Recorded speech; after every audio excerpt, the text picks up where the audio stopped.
다 함께 사도신경으로 우리의 신앙을 고백하며 새벽 예배를 하나님께 드리시겠습니다.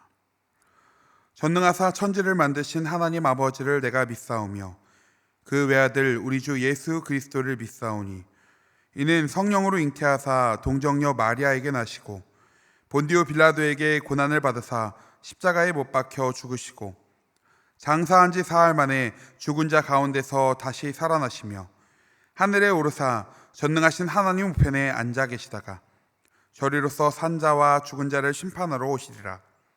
성령을 믿사오며 거룩한 공회와 성도가 서로 교통하는 것과 죄를 사하여 주시는 것과 몸이 다시 사는 것과 영원히 사는 것을 믿사옵나이다. 아멘.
오늘 우리에게 주시는 하나님의 말씀은 레위기 20장 17절에서 27절까지의 말씀입니다. 제가 봉독하겠습니다. 누구든지 그의 자매 곧 그의 아버지의 딸이나 그의 어머니의 딸을 데려다가 그 여자의 하체를 보고 여자는 그 남자의 하체를 보면 부끄러운 일이라. 그들의 민족 앞에서 그들이 끊어질지니 그가 자기의 자매의 하체를 범하였은즉 그가 그의 죄를 담당하리라. 누구든지 월경 중에 여인과 동침하여 그의 하체를 범하면 남자는 그 여인의 근원을 드러냈고 여인은 자기의 피 근원을 드러내었음인즉 둘 다 백성 중에서 끊어지리라. 내 이모나 고모의 하체를 범하지 말지니 이는 살부치의 하체인즉 그들이 그들의 죄를 담당하리라. 누구든지 그의 숙모와 동침하면 그의 숙부의 하체를 범함이니 그들은 그들의 죄를 담당하여 자식이 없이 죽으리라. 누구든지 그의 형제의 아내를 데리고 살면 더러운 일이라. 그가 그의 형제의 하체를 범함이니 그들에게 자식이 없으리라. 너희는 나의 모든 규례와 법도를 지켜 행하라. 그리하여야 내가 너희를 인도하여 거주하는 땅이 너희를 토하지 아니하리라. 너희는 내가 너희 앞에서 쫓아내는 족속의 풍속을 따르지 말라. 그들이 이 모든 일을 행함으로 내가 그들을 가증히 여기노라. 내가 전에 너희에게 이르기를 너희가 그들의 땅을 기업으로 받을 것이라. 내가 그의 땅 곧 젖과 꿀이 흐르는 땅을 너희에게 주어 유업을 삼게 하리라 하였노라. 나는 너희를 만민 중에서 구별한 너희의 하나님 여호와이니라.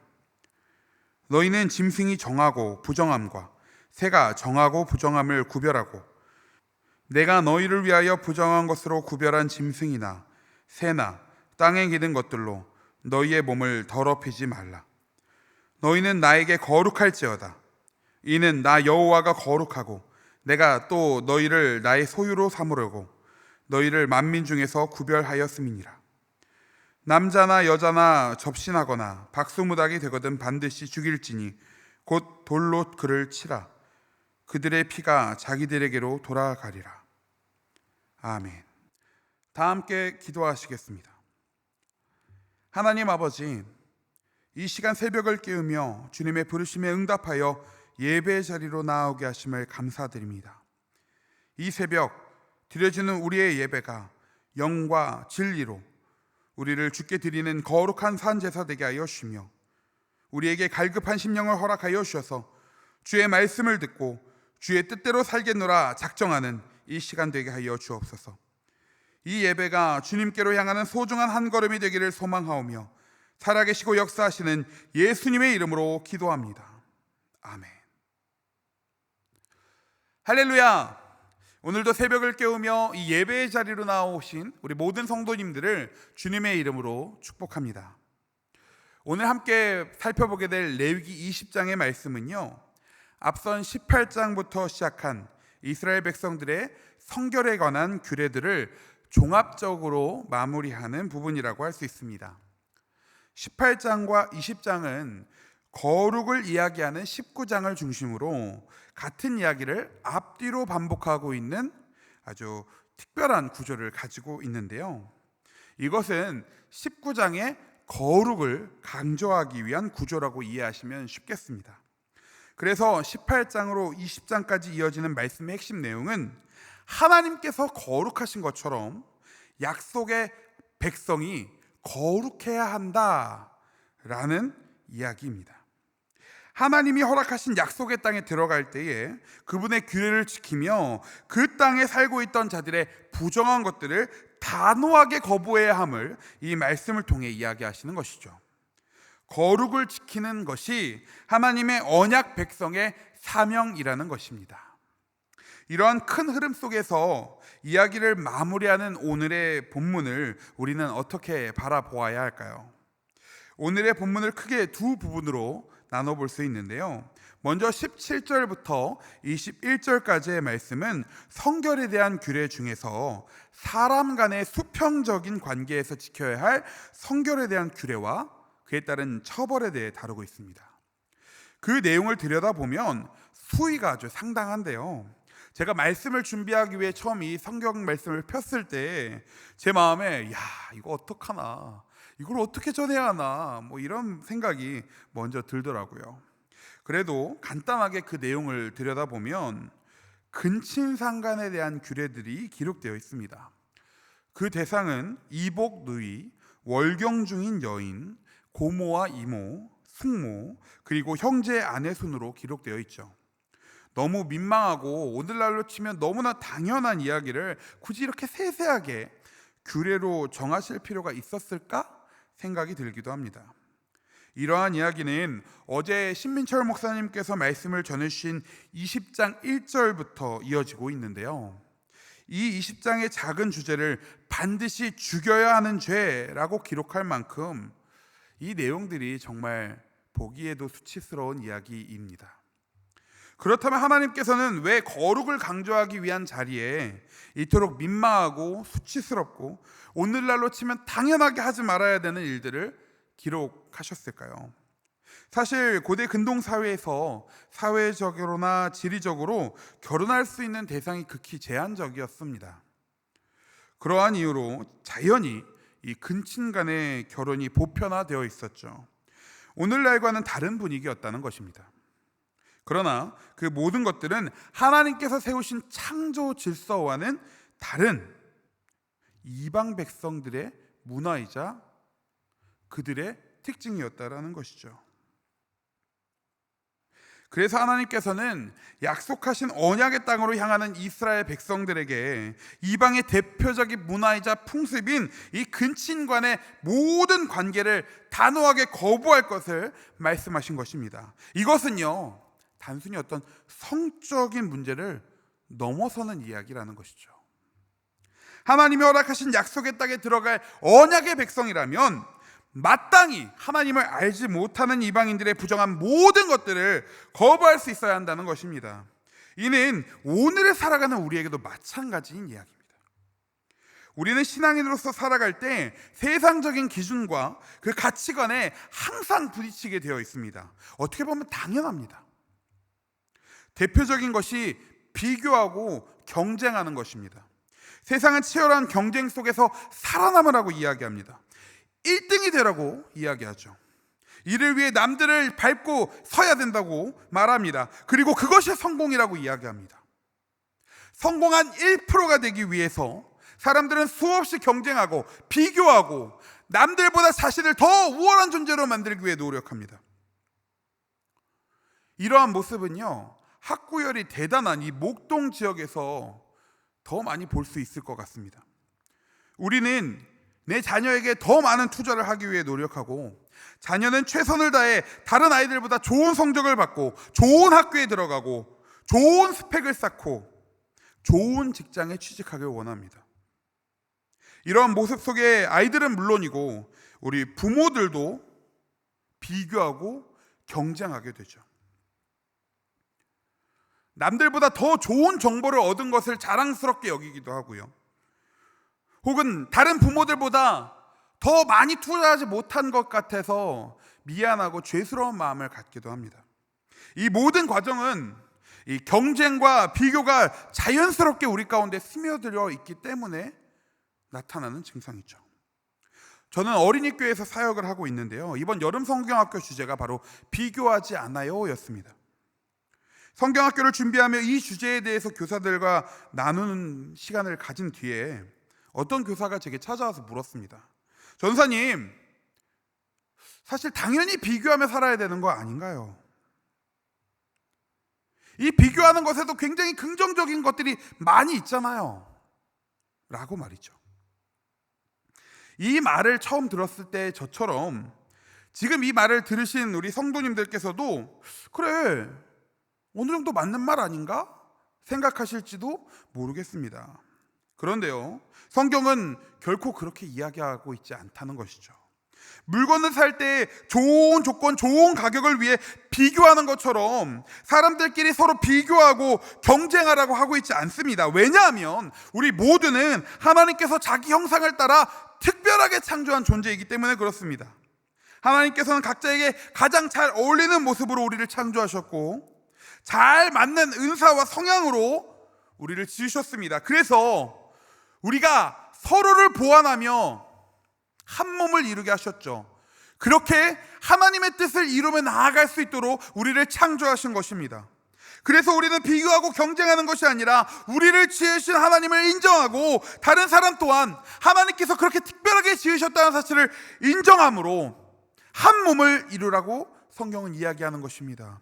비교하고 경쟁하는 것이 아니라 인정하고 세워주는 것이 하나님의 뜻이며 신앙인으로서 우리가 가져야 될 올바른 가치관이라는 것입니다. 이 외에도 정말 많은 순간, 정말 많은 부분에서 우리는 세상적인 가치관과 신학의 가치관의 부딪힘을 경험합니다. 오늘 말씀은 그런 우리를 향해 하나님께서 말씀하신 것입니다. 하나님의 백성이라면 마땅히 세상적인 가치관, 세상의 기준, 세상의 가르침, 그 모든 것들, 세상의 모든 것들이 하나님의 뜻과 다르다면 단호하게 거부할 수 있어야 한다는 것입니다. 사도 바울은 이렇게 이야기합니다. 갈라디아서 4장의 말씀입니다. 이와 같이 우리도 어렸을 때에 이 세상의 초등학문 아래에 있어서 종노릇하였더니 때가 차면 하나님이 그 아들을 보내사 여자에게서 나게 하시고 율법 아래에 나게 하신 것은 율법 아래에 있는 자들을 속량하시고 우리로 아들의 명분을 얻게 하려 하심이라. 사랑하는 우리 한사랑교회 모든 성도님들, 세상의 기준, 세상의 가치관에 사로잡혀서 세상의 종노릇하는 것이 아니라 하나님의 기준, 하나님의 가치관대로 이 땅을 살아가면서 하나님의 자녀로 이 세상을 변화시키는 주님의 자녀로 살아가시기를 간절히 축복합니다. 이어지는 22절부터 27절까지의 말씀은 18장으로부터 시작된 성결 규례를 최종적으로 정리하는 결론이라고 할 수 있습니다. 그리고 그 결론의 핵심은 우리가 26절에서 확인할 수 있습니다. 함께 읽어보겠습니다. 시작. 너희는 나에게 거룩할지어다. 이는 나 여호와가 거룩하고 내가 또 너희를 나의 소유로 삼으려고 너희를 만민 중에서 구별하였음이니라. 아멘. 거룩, 이 말의 기본 의미는요, 구별하다, 분리되다, 깨끗하게 하다, 이런 뜻을 가지고 있습니다. 죄악과 부정으로부터 철저하게 자신을 분리시키는 상태를 말합니다. 이렇게 생각하면 이 거룩이란 말은 오직 하나님께만 어울리는 말입니다. 죄로 인해 얼룩진 우리는 감히 이 거룩을 이야기할 수 있는 자격조차 없다는 것이죠. 그런데 하나님께서는 죄인된 우리를 향해 거룩하라고 말씀하십니다. 우리 다시 말씀을 볼까요? 26절. 너희는 나에게 거룩할지어다. 너희는 나에게 거룩할지어다. 이는 나 여호와가 거룩하고 내가 또 너희를 나의 소유로 삼으려고 너희를 만민 중에서 구별하였음이니라. 너희는 거룩해야 한다. 그러나 거룩할 수 있는 이유는 너희에게 있는 것이 아니라 거룩한 내가 너희를 구별하였기 때문이다. 결국 하나님께서 약속의 땅을 향해 가는 이스라엘에게 또 세상 가운데 살아가는 우리에게 외치는 하나님의 말씀이 바로 거룩하라 라는 것입니다. 그런데요, 이 거룩하라는 명령으로 끝나지 않습니다. 내가 너희를 구별하겠다 하신 그 말씀은 우리를 향한 하나님의 진심이 담겨져 있는 것이죠. 우리를 버려두지 않으실 것을, 우리와 함께 하고 싶어 하신다는 것을, 우리를 사랑하신다는 것을 나타내는 것입니다. 그렇다면 이제 우리는 거룩해지면 됩니다. 이스라엘을 거룩하게 구별하셨던 하나님께서는 오늘을 살아가는 우리도 거룩할 수 있도록 길을 열어주셨습니다. 무엇인가요? 바로 예수 그리스도입니다.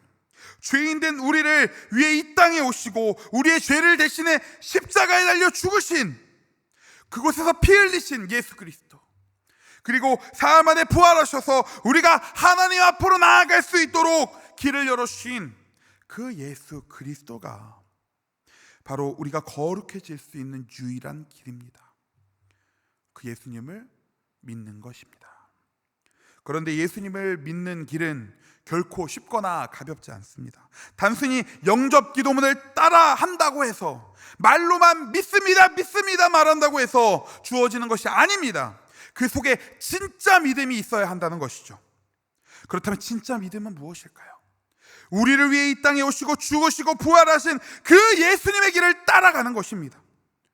그분처럼 되기 위해 노력하고 그분의 길을 걸으며 기뻐하고 그분처럼 생각하며 그분의 삶을 우리의 삶에 담아내는 것이 바로 믿음입니다. 이는 앞서 말씀드린 세상의 가치관을 거부하고 하나님의 뜻을 따라 살아가는 것이며, 세상의 종로로 타지 않고 하나님의 자녀로 이 세상을 살아가는 것, 나아가 이 세상을 변화시키는 주님의 자녀로 살아가는 것을 말합니다. 그것이 진짜 믿음이며 우리가 거룩해질 수 있는 유일한 길입니다. 그런데요, 마치 우리가 노력해야 할 것처럼 이야기한 이 것들조차도 우리는 주님의 은혜 없이는 할 수 없습니다. 진짜 믿음은 연약한 우리에게 불가능한 일이기 때문에 그렇습니다. 그래서 우리는 흔들리지 않는 믿음을 간절히 구해야 하며 우리가 믿는 예수 그리스도의 삶을 살 수 있도록 인도해 주실 것을 간구해야 합니다. 그럴 때 우리는 그 믿음의 길에서 예수의 보혈의 능력으로 말미암아 거룩하게 구별됨을 경험하게 될 것이며, 우리에게 거룩하사 말씀하신 하나님의 뜻을 이루며 나아가게 될 것입니다. 사랑하는 우리 한사랑교회 모든 성도님들, 주께 은혜 받아 진짜 믿음을 갖게 되시기를 축복합니다. 그 믿음으로 죄에서 자유함을 얻고 거룩한 길을 걷게 되시기를 축복합니다. 우리에게 진심이신 그 하나님께서 그 길을 동행해 주실 것입니다. 우리 이 시간 다 함께 주기도문 하시면서 예배를 마치도록 하겠습니다. 하늘에 계신 우리 아버지여, 이름이 거룩히 여김을 받으시오며 나라가 임하시오며 뜻이 하늘에서 이룬 것 같이 땅에서도 이루어지이다. 오늘 우리에게 일용할 양식을 주시옵고 우리가 우리에게 죄 지은 자를 사하여 준 것 같이 우리 죄를 사하여 주시옵고 우리를 시험에 들게 하지 마시옵고 다만 악에서 구하시옵소서. 나라와 권세와 영광이 아버지께 영원히 있사옵나이다. 아멘.